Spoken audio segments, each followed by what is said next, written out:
When we see a tree, according to their theory, what happens is that the tree gives off a flimsy, tree-shaped aura of atoms that enters our eyes. Every object continuously emits thin films of atoms, like a smouldering log giving off smoke, and this is how we manage to perceive things. Sometimes these atomic films mingle in the wind. They're delicate and easily joined together in the air when they meet, and they form a hybrid cluster, which is what gets into our heads when we have a hallucination, or when we fancy that we see a creature like a centaur or a unicorn. Imagination and dreaming also involve fine swarms of atoms in the head.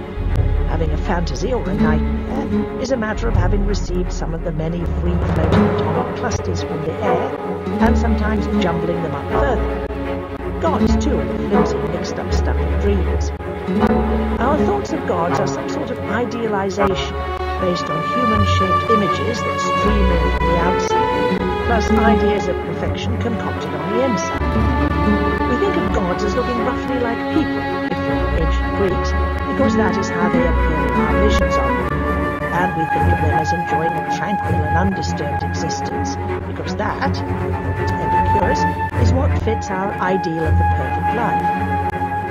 Yet this way of talking seems to blur the crucial question: do these gods actually exist, or are they merely figments of the imagination? The answer to that is, surprisingly, both. Epicurus held that all impressions are true. That is, everything which the senses tell us has some basis in reality. They never lie completely. So if the senses tell us that there are gods, which according to Epicurus they do in our dreams and visions, then gods there must be. But we have to be careful what we conclude from these impressions of gods, because it is easy to misinterpret the messages that the senses give us.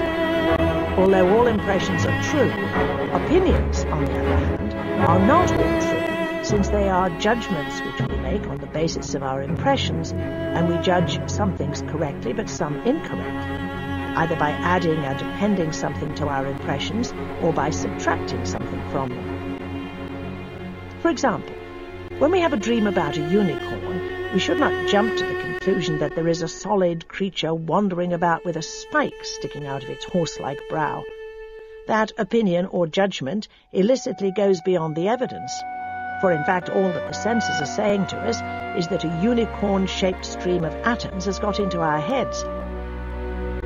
Similarly, although the senses provide us with dreams and visions of gods, or so Epicurus says, this does not necessarily mean that there are any solid beings striding around and hurling thunderbolts.